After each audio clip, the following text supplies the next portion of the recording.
My dad said I was a burden, then raised a toast to my brother. I stayed quiet. Until CNN interrupted. Breaking. Riley Stone, 33, appointed Brigadier General. His Bourbon trembled. Brother frozen, mom speechless. Can you imagine being at your own family celebration, your father, bourbon in hand, toasting your brother for bringing honor to the Stone name?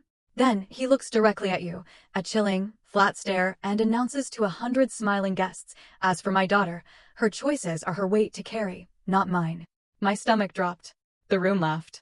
But just 10 seconds later, the TV behind him flashed breaking news, and the entire nation finally saw who the real soldier was. My name is Riley Stone.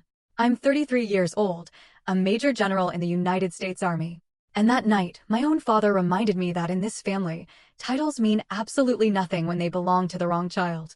It was a sweltering July evening in Missouri, the kind where the air sticks to your skin like a wet blanket, and the smell of hickory-smoked ribs clings to every single breath. Our family ranch was decked out, looking like the 4th of July decided to extend itself just for us.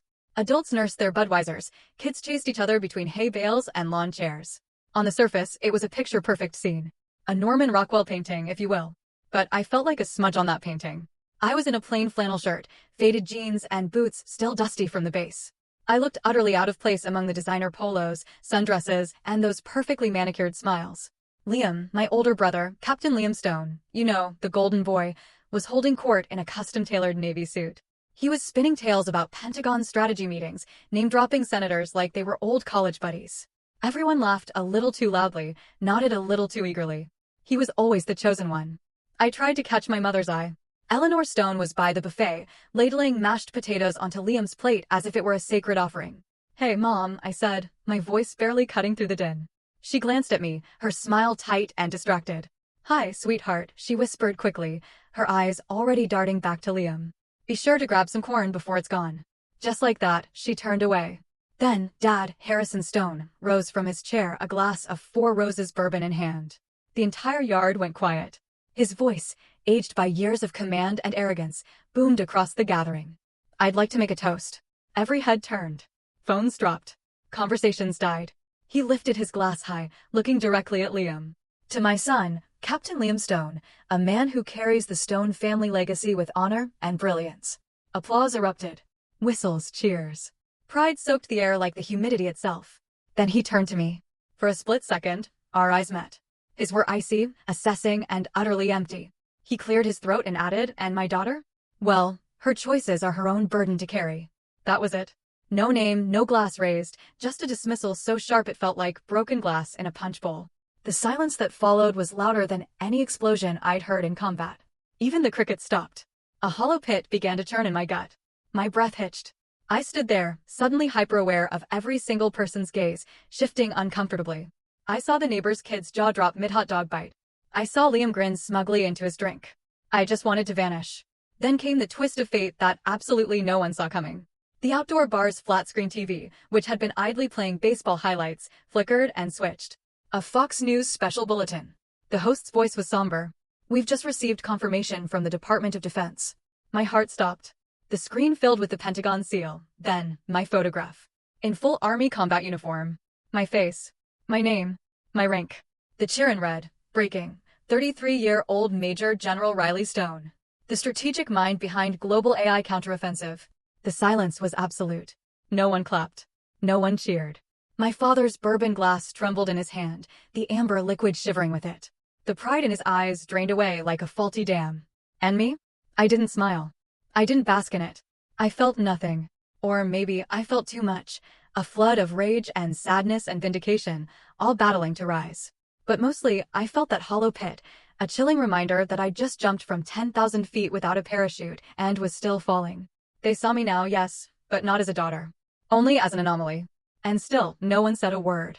As I stood there, frozen, my fingers involuntarily clenched around the condensation-slick bottle of water I hadn't even realized I was holding. No one met my eyes. Not my uncles, not my cousins, not even the neighbor whose son I'd once pulled out of a flipped pickup during a flash flood. Everyone looked at the ground, at their drinks, anywhere but me. The TV kept playing my name again, this time with a scrolling headline about my contributions to the International Task Force Against Rogue AI Combat Systems. Still, no one commented. Not a single, "That's incredible." Or, "I had no idea." Just silence. I turned and walked toward the house. My boots thudded against the wooden porch, each step feeling heavier than the last. Like the weight of every year I'd spent fighting, not just wars abroad, but for a simple space to breathe in my own family. I passed the picture wall in the foyer. Photos of Liam at West Point. Liam shaking hands with politicians. Liam standing with Dad next to a new truck. My face? Nowhere. In the kitchen, I stared at the counter. My mother's strawberry pie sat there untouched. I had made that pie. I'd brought it, hoping maybe, just maybe, it would earn a small moment of warmth. But no one had asked who made it, and now it sat there, just like me, unnoticed. Behind me, the back door creaked. I didn't turn. I didn't have to. You didn't have to storm off, my mother's voice said, soft and full of tension. I didn't, I replied, barely above a whisper. I walked. She sighed. Your father, he didn't mean to hurt you. I let out a bitter laugh. He didn't even say my name, Mom. She didn't answer. Just stood there, probably wringing her hands the way she did when she couldn't fix something without breaking something else. I'm a general, I said finally. I've led missions that saved thousands of lives. But I'll never be enough, will I? You don't have to prove anything to us. But I did. And I do. And I think I always will. She stepped closer, but I backed away. I wasn't ready. Not tonight. That's when I knew this wasn't just a bad night. This was the blueprint. This was who they'd always been. And I was done asking for space at a table that had been set for someone else's success. The bourbon glass in my father's hand trembled when the TV announced my name, but my own hands were steady. That kind of shake of surprise, of disbelief? I'd experienced it at 23, not 33. After the party dissolved into murmurs and silence, I walked inside the house like a ghost that no one noticed. The sound of crickets returned outside. The laughter was gone. I climbed the stairs. Each step groaned under my boots, but no one called after me. Upstairs, the hallway smelled like cedar polish and thyme. I stopped outside the family room. The fireplace mantel had always been a shrine to achievements, mainly Liam's. But for a few years, there had been one frame that broke the pattern, a photo of me on graduation day from airborne school. Sweat on my brow, mud on my uniform, eyes lit up with the pride I hadn't felt in years. It was gone. In its place, a polished photo of Liam in a dark gray suit, grinning next to a U.S. senator. I stepped closer. Not a speck of dust. Freshly cleaned. Revered. Mom, I called out. She appeared at the end of the hallway, holding a tray of empty glasses. Where's my picture? I asked. My voice wasn't angry. It was too flat for that. Oh, she said, too quickly. I put it away. It was getting dusty. Put it where? In the storage. Somewhere downstairs, I think. Don't worry. Somewhere, I repeated. Like me. Somewhere. Her eyes didn't meet mine. She vanished down the stairs without another word. That's how I found myself in the attic 15 minutes later. Flashlight in hand, climbing into the heat and shadows. The door creaked open, revealing a space that smelled like dry wood, old paper, and everything no one wants to remember. I had to duck to avoid low beams. Dust danced in the beam of my flashlight. I searched box after box, holiday decorations, Liam's childhood trophies, even an entire tub labeled Thanksgiving linens. Then, in a far corner, behind a broken rocking horse, I saw it. A soggy cardboard box with faded black marker. Riley's stuff. The handwriting was unmistakable. My dad's. All capital letters. Like labeling a piece of government equipment. I pulled it toward me and knelt down. The tape was brittle, and the top flaps opened with a crunch. There, jumbled together like trash, were pieces of me. My first marathon medal, still attached to its red, white, and blue ribbon, now wrinkled and dulled. A green beret, gifted to me by my grandfather, Pop, on the day I was accepted into Special Forces selection. He died 2 weeks later. A laminated letter from my battalion commander, praising my decision-making under fire in a convoy ambush in Afghanistan. Beneath that, a handful of broken plastic G.I. Joe figurines, some old notebooks from middle school, a worn-out hoodie I hadn't seen since high school. It was a museum of disregard. Not one item placed with care. No wrapping. No frame. No sign of anyone valuing these things. They were artifacts only to me. I touched the green beret gently. I remembered the night Pop gave it to me, sitting on the porch swing, his oxygen tank hissing, telling me, "You're going to do more than any of them, girl. Mark my words." I guess he was right. And still, here it lay, next to a broken toy truck and a deflated soccer ball. At the bottom of the box, half-bent and water-damaged, was my Soldier of the Year certificate from the 82nd Airborne Division. I had received it in 2016. I remembered calling home that day. I was so proud, I could barely get the words out. I had said, "Dad, I want it." I really did. They called my name in front of the whole base. His reply was as casual as a grocery list. Good. Liam just got accepted into the MBA program at Georgetown. He's moving to DC soon. Hey, I have to go.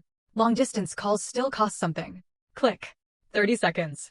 That's how long it took for a year of my sweat and sacrifice to get folded into nothing. Now I stared at that warped paper. It used to hang in my barracks. I had laminated it myself. And here it was, bent, curling at the edges, crammed behind a torn Batman folder. I sat back on my heels. The attic creaked. I didn't cry. I didn't even blink. My heart had long since hardened to these small betrayals. But something inside me calcified in that moment. A decision. Or maybe a resignation. They never saw me. Not the real me. Only the burden of me. And now, even my victories were inconvenient clutter. I picked up the medal, the beret, the certificate. I folded them gently into my lap, smoothing out their edges with my palms. My fingers moved like I was handling explosives because, in a way, I was. These weren't just items. They were everything I'd built.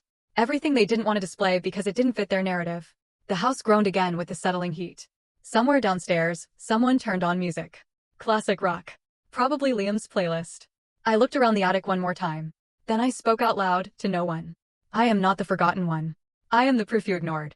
And I closed the box again, this time carefully, as if the past deserved at least one person who wouldn't throw it away. Back in my childhood bedroom, I placed the box at the foot of the bed. The posters were long gone, replaced by beige walls and a decorative sign that read "Home Sweet Home." Like the house itself had tried to forget I ever lived there. I sat on the edge of the bed, still holding the beret in my lap. A memory hit me, clear, precise, painful. I was 16. It was the night before my first state track meet. I had trained for months. Dad had promised to come. He didn't. That night, Liam got a B+ on an advanced math test, and Dad took him out for steak.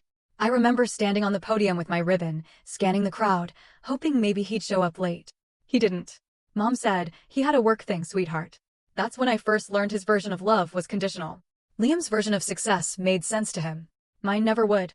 Now, years later, I was still standing on that invisible podium, ribbon in hand, the audience gone silent. Except this time, I wouldn't wait for applause. I remember the taste of powdered eggs and stale coffee more vividly than any birthday cake from my childhood. My first years in the Army weren't glamorous. I was stationed at Fort Bragg, sleeping in a shared barracks that smelled like old boots and industrial cleaner. My meals came from plastic trays. My paychecks were barely enough to live on, but I still managed to send money home. Every month, like clockwork, I wired a portion of my check back to Missouri. I told myself it was for the house. Maybe for new windows in the upstairs bedroom that always leaked during thunderstorms. I imagined Mom buying groceries, Dad finally fixing the porch steps. That's what I thought I was doing. Helping. Being a good daughter, a responsible adult, a soldier who could carry more than just her pack. I skipped vacations, turned down weekend getaways, and declined invitations from my unit. While they went off for beers or trips to Myrtle Beach, I stayed behind, microwaving dollar ramen in my room, rerouting my fun money to a family that barely acknowledged my existence. I once turned down a 4-day pass to save for what I thought would be my parents' anniversary gift, a new dishwasher. I ate off cardboard so Liam could eat off porcelain. Then came the call. It was a Sunday afternoon, the kind where I let myself indulge in a second cup of coffee and half a chapter from a Clancy novel. Mom called while I was folding laundry. Her voice was cheerful, rushed. "Thanks for the money, honey," she said. Liam looked amazing in that Armani suit. Fit him like a glove. Perfect for the New York trip. The networking went great, by the way. You should have seen the photos. At first, I didn't understand. I actually smiled like an idiot. What photos? Oh, you know, from the mixer, that rooftop event at the Empire Hotel. We wouldn't have managed the flights and hotel without your help. My hands froze mid-fold. You used the money I sent for Liam? I asked slowly. Well, she said, hesitating for the first time. He really needed to look sharp. These opportunities don't come around twice. I don't remember much of the rest of that conversation. I think I made an excuse and hung up. My heart was thudding so loudly I could hear it in my ears. The room spun slightly. I had lived off dollar store groceries, passed on replacing my worn boots, rationed toothpaste toward the end of the month, so my golden boy brother could wine and dine in Manhattan. I sat on the edge of my bunk and stared at the floor for a long time. It felt like the oxygen had been drained from the room. That was the moment something snapped. Not in rage. Not in drama. Just finality. I never said a word about it to them. I just stopped sending money. No explanation, no fight, just silence. Weeks later, the phone rang again. It was my father. "Riley," he barked. "Since when did you become selfish, cutting off support to your own family? Do you think you're too good for us now?" I held the phone a few inches from my ear. His voice was familiar, commanding, entitled, like I owed him a report. I brought it back to my mouth and answered, calm and cold. "I'm just learning from the best, sir. Then I hung up. That was the first boundary I ever drew. No arguments, no rebuttals, just a quiet wall built brick by brick from every ignored sacrifice. It wasn't revenge. It was clarity. Years later, I'd come across a quote by General Patton: "Accept the challenges so that you can feel the exhilaration of victory." That day, the challenge wasn't war. It was knowing when to stop giving to people who saw me only as a pipeline, never as a person. I stopped buying steak dinners from a man who never once asked if I was eating. The strangest part? No one followed up. No one asked why the money stopped. No apology, no acknowledgement. Just a void where expectation used to be. At first, I felt guilty. I'd wake up at night thinking maybe they were struggling. Maybe I was punishing them too harshly. But then I'd remember the way Mom said "our money" like it was a magic word, and how Dad's voice dripped with accusation instead of concern. That guilt? It faded fast. I started spending on myself. Not luxuries, just dignity. A decent mattress. A real winter coat. One weekend, I even treated myself to a cabin trip with a few squad mates. We split a six-pack and grilled burgers in the cold. It was the first time I laughed in months. I didn't tell them about the change. I didn't need to. They'd never asked about my life anyway, only what I could give to theirs. That's when I truly understood. Silence isn't weakness. It's armor. It's strategy. Sometimes the strongest thing you can say is nothing at all. And I wore that silence like a uniform. The last words my father said to me rang in my ears. "You think you're too good for this family?" He never asked if I was okay. Never once wondered what it took for me to keep showing up. I carried that silence into the next chapter of my life. The one that finally taught me what real family felt like. It started in a windowless room at the Pentagon during a high-level intelligence briefing. I was one of the youngest officers in the room and the only woman in uniform. The rest were silver-haired generals and career analysts in pressed suits. I had presented a counterinsurgency map of enemy supply routes in the Middle East, built from months of field data and sleepless nights. They glanced at my slides, all but one. Colonel Eva Rostova sat in the back, coffee in hand, her eyes sharp behind narrow glasses. When the meeting ended, and most of the men murmured generic feedback, she stayed behind, walked right up to me, handed me a fresh cup of black coffee, and said, "You've got a strategic mind most people spend 3 decades trying to build." I blinked. "Thank you, ma'am." "Don't let them reduce you to a parachute and a pretty salute," she added, then walked off. That was the first time I felt seen. Not as a stone. Not as a woman trying to measure up to her brother. But as Riley. Soldier. Thinker. Leader. Later that year, we deployed to Afghanistan's Karingal Valley. The locals called it the Valley of Death for good reason. One night, we were hit, ambushed from the ridgeline. Gunfire cracked through the cold. We were ordered to fall back immediately, but behind a large outcrop, pinned down and bleeding, was Sergeant Cole Matry. His leg was shredded. Radio chatter erupted. "Leave him. Too risky." But I saw his eyes through the dust. Not fear. Trust. "Cover me." I barked, breaking formation. I led 2 soldiers through open fire, low crawling, pulling Cole inch by inch until we got him out. That night in the field hospital, Cole was groggy from morphine. I sat on the edge of his cot. He pulled a crushed chocolate bar from his vest and broke it in half, handing me the bigger piece. "Thanks for not leaving me behind, Major," he whispered. I smiled. "You would have done the same." He shook his head slowly. "Not everyone would have. But you did." That bar was half melted, tasted like chalk, and remains the sweetest thing I've ever eaten. Over time, I came to realize family wasn't who raised you. It was who showed up in the fire. It was early mornings spent sipping bitter instant coffee with tired teammates who hadn't slept, but still asked if you were okay. It was the silence after a failed mission, when someone squeezed your shoulder without saying a word. It was the unspoken pact: "I'll carry you when you can't carry yourself." That's what they gave me. What my real family never could. Then came the letter. Sent to my APO. Handwritten in that sharp, arrogant cursive I knew too well from Liam. For a split second, I let myself hope. Maybe he changed. Maybe he finally cared. But no. He wrote to ask me for a favor. Said he was trying to get an invite to the U.S. Army Association Gala in D.C. Thought maybe I could pull some strings as a senior officer. Not a single word asking if I was safe or alive. Just a request. Another transaction. I folded the letter slowly, walked it to the burn barrel behind our tent, and dropped it in. It flared up in an instant. Bright. Empty. Gone. That night, Cole tossed me another chocolate bar. "Mail call?" he asked, half grinning. I nodded. "Junk mail." We laughed. That was the moment I knew. I didn't have to keep chasing a seat at the Stone family table because I already had one out here, in the dirt, among people who would never let me walk alone. And for the first time in my life, I didn't feel like a burden. I felt home. Later that week, Ava pulled me aside before another mission briefing. She looked at me for a long moment, then said, "You know, Stone, leadership isn't about rank. It's about who still follows you when the bullets stop flying. I nodded. Sometimes it's the only thing that makes sense. She smiled. Barely. You've got it. Don't waste it chasing ghosts. Her words stayed with me because ghosts were exactly what my old life had become. Faint outlines of people who once mattered, now just shadows in my rear view. And I stopped looking back. We made a habit of gathering near the comms tent late at night, huddled around metal mugs and jokes that only made sense to those who had stared down the same barrel. We shared stories. Pain. Silence. That's where I belonged. Not in living rooms lined with polished portraits, but in muddy boots and worn hands that knew how to hold weight. This was my family. Not by blood, but by choice. And that made all the difference. It started on a Monday morning like any other. I had just stepped into my office at the Pentagon, coffee in hand, boots still damp from the rain outside. My inbox was already a war zone. I was halfway through reading a briefing when my phone buzzed. Once. Twice. Then nonstop. Something was wrong. I looked up. A few colleagues were staring at me across the hallway, not curious, but concerned. Ava Rostova appeared at my door. No words, just a look. She nodded toward the break room. The television was on. And there he was. Ethan Vance. My cousin. In full West Point dress uniform, seated on the Fox and Friends morning set. His smile was modest. His hair was perfect. He was being introduced as one of the brilliant minds behind Operation Iron Echo. My operation. He spoke slowly, reverently, as if recalling trauma that had aged him. It was the hardest decision I've ever made, he said, his voice trembling slightly. We were losing control of the AO. I had to step in. We pushed back. It cost lives. But we prevailed. I stood frozen. He described it all, down to the radio commands, the terrain layout, even the moment of enemy retreat. Events that only someone in that room would have known. Only me. And then, as if the performance needed an Oscar, he paused and choked up. I still remember the faces of the men we lost.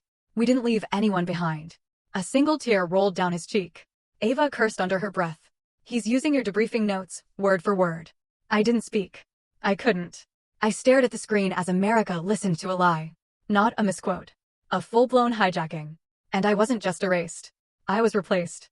The moment the segment ended, I stepped into the hallway and called my father. He picked up after one ring. Riley, he said, like nothing had happened. You saw the interview? I asked. Of course, he said. Ethan did great. Polished. Confident. The country needs heroes like him. I felt my throat tighten. That was my operation. He took my work, my decisions. He sighed. Look, I told him he could go ahead with it. He needed a boost for his future. This helps the family image. You're already a general. What's the harm in sharing the spotlight? A little sharing? I snapped. He stole it. You're being selfish, he said. Don't make this about ego, Riley. Ego. I nearly dropped the phone. To him, this wasn't betrayal. It was strategy. A brand. And I was just a pawn in the Stone family's legacy campaign. Goodbye, Dad, I said, and I hung up. For a few minutes, I just stood in the hallway, my mind roaring with static. Then my phone buzzed again. A colleague sent me a link. An article just published on a respected military blog titled Inside Iron Echo, the rising star of military intelligence. There was a photo of Ethan, cropped perfectly to show his academy ring and commendation badge. The piece praised his unparalleled tactical instincts and cited sources inside the Pentagon who confirmed his heroism during the operation. Sources? I didn't need a name. I recognized the cadence of the sentences, the way the quotes were shaped. Liam, my brother, the public affairs golden boy, had planted this story. He knew how to work the media, how to bury credit and inflate fiction. He didn't just help Ethan. He orchestrated the narrative. I read it again. One phrase stood out. While senior officers remained hesitant, Lieutenant Vance took bold action. That wasn't just a lie. That was a dagger. I slammed the laptop shut and clenched my fists. Every sacrifice I made, every scar, sleepless night, lost friend was now fuel for a PR stunt. Not by the enemy. By my own family. No. By the men who were supposed to protect me. By the same father who once called me a burden. By the brother who never saw me as more than a threat to his spotlight. By a cousin who cried on national television with tears made of kerosene. That night I sat alone in my apartment, lights off, TV muted. I stared at the ceiling and thought, this is war, not the kind fought in deserts. The kind where truth is a liability, where silence is permission, where family becomes a weapon. I used to think the battlefield was behind me. I was wrong. It had just moved indoors. The next morning I received an internal memo. Requests from press outlets for comments, confirmations, sound bites. The floodgates had opened. Ethan's name was trending. The blog post had been picked up by other military news sites. And I had become a ghost in my own story. Ava walked into my office with 2 coffees. She set one down in front of me without a word. Then she sat across from me and looked me dead in the eyes. "You're not going to let this slide, are you?" I didn't answer. She leaned back. "You've kept quiet long enough, Riley. You let them call you a burden. You let them take your money, your credit, your dignity. But this," she tapped the desk, "this is war." I took a sip of coffee. It was bitter. Strong. The kind that burns on the way down. "I'm done being quiet," I said. She nodded. "Then let's get loud." I opened my laptop and I started gathering every shred of evidence I had. Debrief logs. Field reports. Chain of command emails. Briefing slides with my digital signature. I was going to burn the lie down to the foundation. If they wanted a storm, I'd give them a hurricane. Not just for me, but for every woman who ever sat in a war room and got told her brilliance was just a nice accessory. For every soldier whose silence was mistaken for surrender. I wasn't erased. I was just loading. The email arrived at 0700 sharp. Subject line, suspension pending security review. Priority. I stared at it for a full 10 seconds before opening. The sender was official. Office of Army Personnel Command. The tone was sterile, direct, effective. Immediately, I was suspended from duty pending an investigation into a potential security breach involving classified drone reconnaissance data. My breath caught. They were accusing me of leaking military intel. 15 years in uniform. No violations. No strikes. Not a single missed review.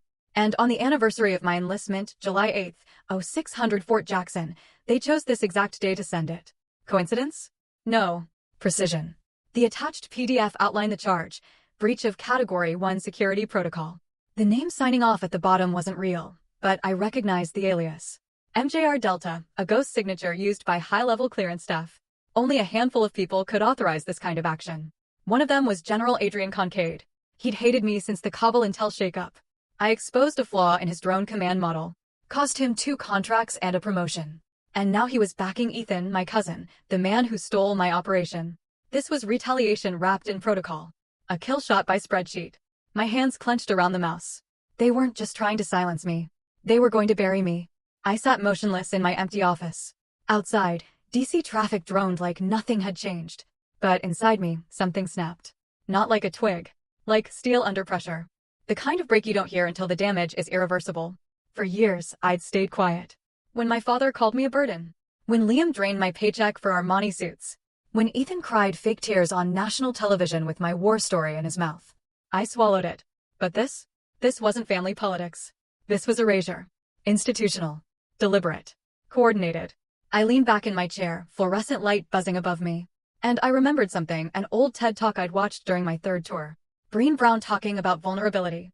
Vulnerability is not weakness, she said. It's our greatest measure of courage. I never wanted to be vulnerable. But now I had no choice. I could either disappear quietly or detonate. I stood up, walked to the window, and made a decision. I wasn't going to hide. I wasn't going to beg. They wanted a war. They picked the wrong soldier. Instead of calling legal, I pulled out my secure line. It had one number programmed into it. It rang once. Twice. Then a voice answered. "I was wondering when you'd call, General." "Spectre," I said, my voice still flat. "Miss me? I need you to find a ghost. Codename MJR Delta." There was a pause, then a laugh. Low. Amused. "Target acquired," he said. "What's the plan?" "We expose them. Every message. Every access point. Every shell company they used to funnel this garbage. I want the chain of command, full thread. And when we find it." I looked out the window. The Capitol dome glowed faintly in the heat haze. "Then we burn it down." That night, I didn't sleep. I wrote. Not a resignation. A war map. I listed every officer who could have authorized the fake report. Every known alias tied to Concade. I dug through old comm logs, pulled favor strings with 2 intel contacts, and sent encrypted pings to former comrades who owed me more than drinks. By 0300, Spectre sent back his first hit, a shell server in Arlington, pinged from an IP inside the Pentagon. They hadn't even tried to hide it. Sloppy. Arrogant. Typical. By morning, I had the beginnings of a dossier. Names. Timelines. Logins. And a simple, terrifying realization. This wasn't just about me. It was about a system that chewed up its best and handed medals to the ones who smiled best on TV. I thought about every soldier who'd been quietly pushed aside. Every woman who got labeled too emotional after speaking truth. Every enlisted man whose ideas were stolen by a superior with better connections. This was bigger than Riley Stone. This was rot. And rot spreads unless you cut it out. To those of you listening right now, some of you know exactly what this feels like. You've given everything to a job, a system, a family. And when it suited them, they tossed you aside. I want you to hear me when I say this. Silence is not the same as peace. Sometimes silence is the slow death they want for you. I'm done being quiet. And if they want to know what happens when you corner a soldier, they're about to find out. The next day, my access badge was revoked. I was escorted out of the Pentagon like a criminal. No announcement. No chance to speak. Just a quiet walk past people who used to nod at me in the hallway. Eva Rostova was waiting outside. She handed me a manila envelope without saying a word. Inside were notes she'd taken during the last intel briefing, time-stamped, initialed, with my contributions highlighted. Her message was clear: I see you. It was more than my family had ever done. I nodded, whispered, thank you, and walked away. By nightfall, I had moved my operations to a secure workspace Spectre provided, in an underground server farm outside DC. We set up dual screens, live comms, and encryption layers even the NSA would blink at. We're not hacking, I told him. We're restoring the truth. He just grinned. Whatever helps you sleep, General. But I didn't sleep. Not yet. Because I knew the storm hadn't peaked. It was just beginning. The room was dark except for the pale green glow of 6 monitors. Arlington, Virginia. One of Spectre's many nests. He worked like a machine. No music. No coffee. No unnecessary words. Just the rhythm of fingers across keys and the occasional muttered curse. Someone got lazy, he said. I leaned forward. What did you find? They copied your biometric ID, used to clone on the internal Pentagon net, but whoever did it left a breadcrumb. He pointed to a screen. Login events traced to a static node inside Concade's office. Military IP, not a proxy. I exhaled sharp and short. So he didn't just approve the suspension. He executed the breach. Spectre nodded. And it gets better. He brought up an encrypted email string. The header was familiar. milint.gov suffix. Concade's digital signature. But the recipient. Ethan Vance, I said aloud. Subject line, Renarrative Coordination. Operation Iron Echo. Spectre decrypted the body. In exchange for public cooperation with media exposure, you will be granted a classified clearance slot in Military Intelligence Command, contingent on confirmation of public engagement outcomes. I closed my eyes for a moment. It wasn't just about stealing a story. It was a trade deal. My operation for Ethan's promotion. I felt my jaw tighten. Keep digging, I said. While Spectre continued his sweep, another name popped up on my screen. Sarah Jennings. Investigative journalist. Sister of Sergeant Cole Matry. She messaged me directly, we need to talk. Something on Liam. I met Sarah at a diner off I-395. Vinyl booths, bad coffee, and better privacy. She was already there, flipping through a small notebook. I started digging after what happened to Cole, she said. I didn't like how the story shifted, and I really didn't like your name disappearing from it. She slid a small recorder across the table. I've been tracking Liam's meetings. He's met with at least 4 military correspondents in the past month. All off the books. No transcripts. She clicked play. My sister. Liam's voice. Smooth. Casual. Asterisk, she's got medals, sure, but don't confuse luck for talent. The real skill? That's knowing how to shape the narrative. Asterisk, Sarah paused the recording. I also have a source, junior staffer. He overheard Liam saying the whole Ethan campaign was a cleanup job for your PR. I shook my head, fighting back something between a laugh and a scream. He wasn't just helping Ethan. He was positioning himself as the handler. The genius behind the myth. And I was a tool. Sarah pushed a folder across the table. Inside were printouts. Journalist communications, metadata from the stories, IPs, timestamps. Evidence of pre-written quotes. They planned it all weeks in advance, she said. Before Ethan went on Fox and Friends, I whispered. They knew exactly what they were doing. She nodded. They wanted you out of the story. Out of the picture. I left the diner with shaking hands and a folder full of betrayal. Back in Arlington, Spectre looked up when I entered. Check this, he said. Up came a new screen. You recognize this email address? I blinked. It was my father's personal Gmail.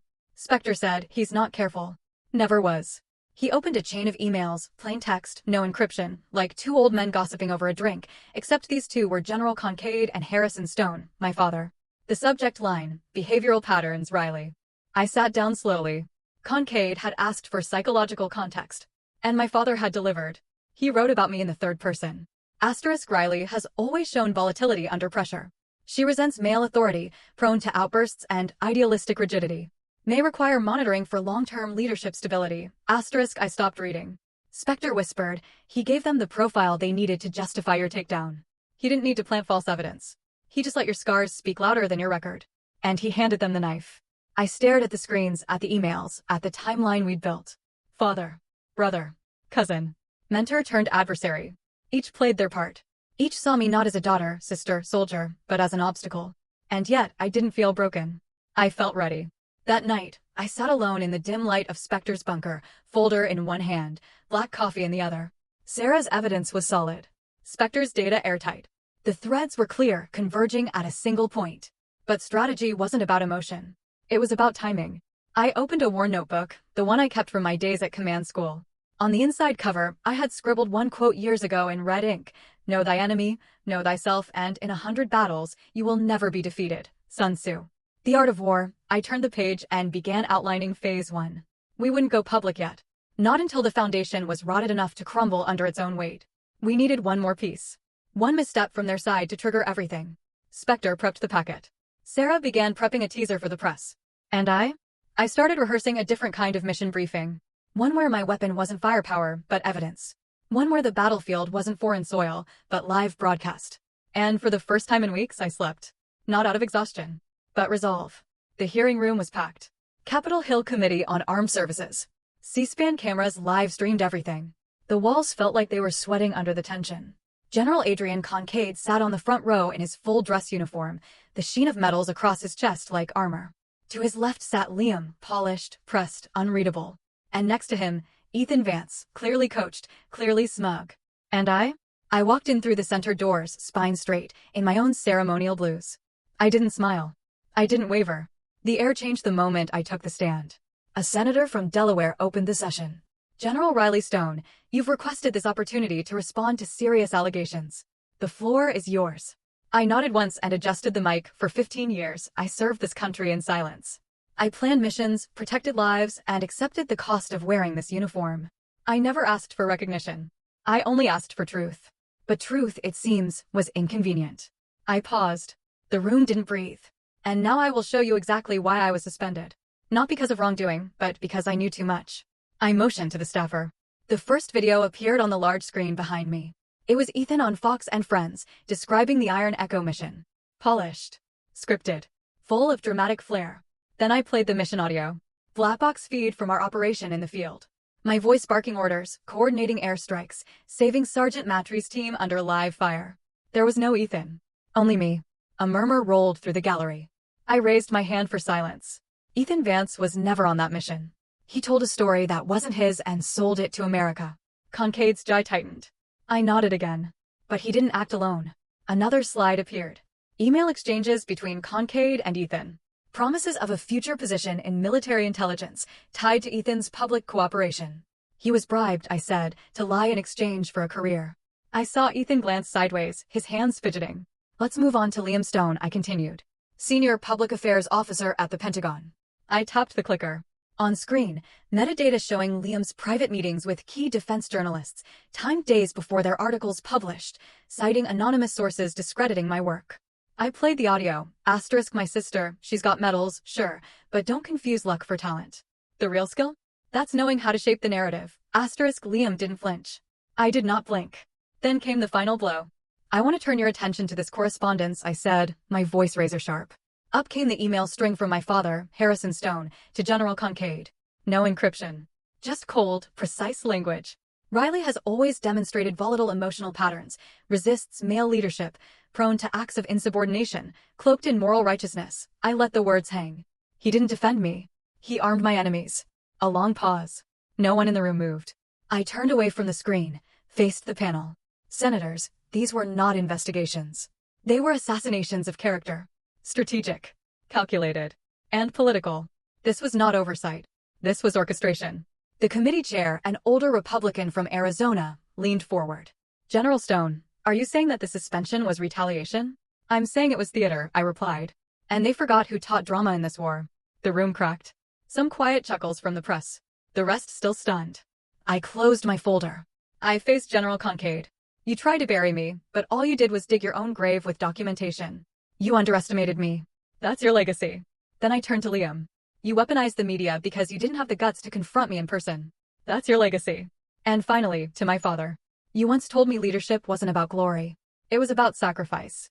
I guess you forgot that when you sacrificed your daughter for a dinner invitation." I stepped back from the mic. Not a single hand clapped, but the silence? It was the sound of truth landing like a gavel. After a long moment, the chair cleared his throat. This committee will enter executive review. We thank General Stone for her testimony. I turned and walked out, head high, War One. I didn't head home after the hearing. I walked straight to the reflecting pool in front of the Capitol, pulled off my gloves, and stared at the glassy surface like it might crack from the weight of everything that had just happened. Eva Rostova called. I didn't answer. I didn't need to. We both knew what this moment meant. Behind me, reporters began to gather. Some shouted my name. Cameras rolled. But I wasn't ready to speak to them. Not yet. Not until the official transcripts were sealed. Not until the ripples began to hit command chains. That evening, Spectre sent me a message. It's done. Press picked up the footage. Trending in under 12 minutes. Ethan just deleted his social media. I didn't smile, not out of bitterness, but because justice isn't joy. It's relief. I walked back to the secure flat in Arlington where I'd lived for weeks. Inside, Sarah Jennings sat at the kitchen table, typing fiercely. She looked up. It's already hitting networks, she said. You're being called the General of Truth. You know that, right? I shook my head. That's dangerous. No, she said. It's overdue. We didn't toast. We didn't cheer. We just sat in the calm. I opened my notebook again, wrote one sentence on a clean page. Phase 2 begins tomorrow. Because cleaning out rot doesn't stop with one room. The next morning, I woke before sunrise, not out of anxiety, but instinct, the kind you sharpen in war zones when every breath before dawn feels like borrowed time. I sat with black coffee, and my father's last email still burned into my memory. He hadn't apologized. He hadn't retracted. There was no follow-up message, just silence. But silence was its own admission. A new message arrived, this time from a junior officer at Fort Bragg. It read, "Ma'am, just wanted you to know everyone here's watching and we're proud." One line, but it cut through more than 1,000 press headlines ever could. That's when I realized this wasn't about one hearing or one career. It was about something far bigger, what we normalize, what we excuse, what we choose to challenge. I folded the email, slid it into the front pocket of my notebook. That same notebook held every strategy one had written since this war turned political. Phase 2 would not be about vengeance. It would be about reconstruction, the kind that starts with naming what was broken and refusing to rebuild it the same way. That's how institutions change, one refusal at a time. The air along the Potomac carried a chill that morning. Thin, gray, unforgiving. I arrived early, not because I was eager, but because I needed time to breathe before he showed up. I found the bench he'd mentioned in the email, halfway between the footbridge and the boathouse. It was quiet, shielded from joggers and morning strollers. The river moved slowly beside us, like it too was holding its breath. My father arrived 6 minutes late. He looked smaller somehow slower. His once imposing shoulders seemed to slope under a weight he finally noticed. "Riley," he greeted, his voice low. I nodded, not standing. "Mr. Stone." He sat down beside me, hands clasped tightly in his lap. I wanted to say, "I'm sorry." There was no conviction in his tone. No weight, just air. "For what exactly?" I asked, still watching the river. "For all of it, I suppose," he muttered. I thought I was protecting the family legacy. I finally turned to face him. "Legacy," I repeated. "Is that what you call it? A web of lies, control, and betrayal wrapped in a family crust." He winced, but said nothing. "I've spent most of my adult life trying to prove myself worthy of your name," I continued. "But your name doesn't mean truth. It means silence. And I'm done living in it." He tried again, this time with that weary paternal softness that once worked on me as a child. "Whatever's happened, I'm still your father." I shook my head. "You stopped being my father the day you chose strategy over honesty. When you gave away parts of me to protect a legacy I never believed in. When you tried to erase me and called it love." I pulled the old house key from my coat pocket and set it on the bench between us. "That's for the farm. I won't be back." He stared at the key like it might bite him. I stood. "This is the last time we speak," I said. "Goodbye, Mr. Stone." I didn't wait for a response. I walked away. The wind from the river caught the edge of my coat and pushed me forward. It felt like release. A week later, headlines rolled out like dominoes. General Adrian Kincaid retired with disgrace. No ceremony. No salute. Ethan Vance expelled from West Point. The Academy issued a rare public statement citing ethical violations. Liam reassigned to a quiet base in Montana. He didn't call. Neither did I. Sarah Jennings sent me a copy of the transcript uncut. The hearing, now part of the public record. Then the call came. "General Stone," the president's chief of staff said over a secure line. "The president would like to offer you a formal promotion and a new strategic advisory post at the White House." I let the silence linger a few seconds longer than necessary. "I'm honored," I replied. "But I'm not interested in a new rank. What I want is to rebuild on my terms." The line went quiet. Then a soft, "We respect that." That evening, I sat with Eva Rostova on the back patio of her Arlington townhouse. She poured 2 bourbons and lit a small fire in the stone pit between us. "You did it," she said. "No," I replied. "I survived it." "There's a difference." She nodded. "You're not going back, are you?" I looked up at the night sky, cloudless and infinite. "No," I said. "I've seen what rot looks like when it wears stars on its shoulders. I want to build something different." She raised her glass. "To burning down what no longer serves." I clinked mine against hers. "To planting something better in its ashes." We sat there in silence. No plans. No strategies. Just breathing. For the first time in years, I wasn't fighting. I wasn't chasing approval. I wasn't pretending I was okay. I was simply free. The next morning, I opened the small, leather-bound journal I'd carried through every deployment. Most pages were filled with coordinates, strategic sketches, fragments of field intel. But now I turned to a fresh page. At the top, I wrote, "What does a life look like when it's built from truth?" I didn't have an answer yet, but I knew the old answers. The ones handed down by my father, by the institution, by the silent code of duty above all, were done. I reached out to Spectre that afternoon. He was already working on something new, a digital archive for whistleblowers inside the defense system. Anonymous. Encrypted.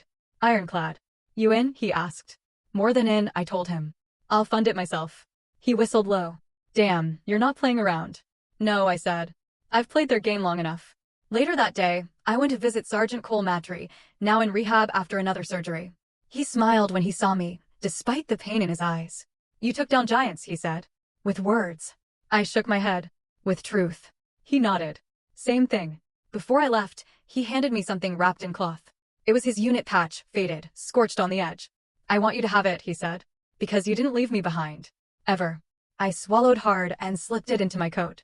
That night, I sat by the window with my notebook open again. This time I wrote, *, let them inherit ashes. I'll inherit clarity, *, I didn't go back to the Pentagon. I went home. Not to the Stone family farm.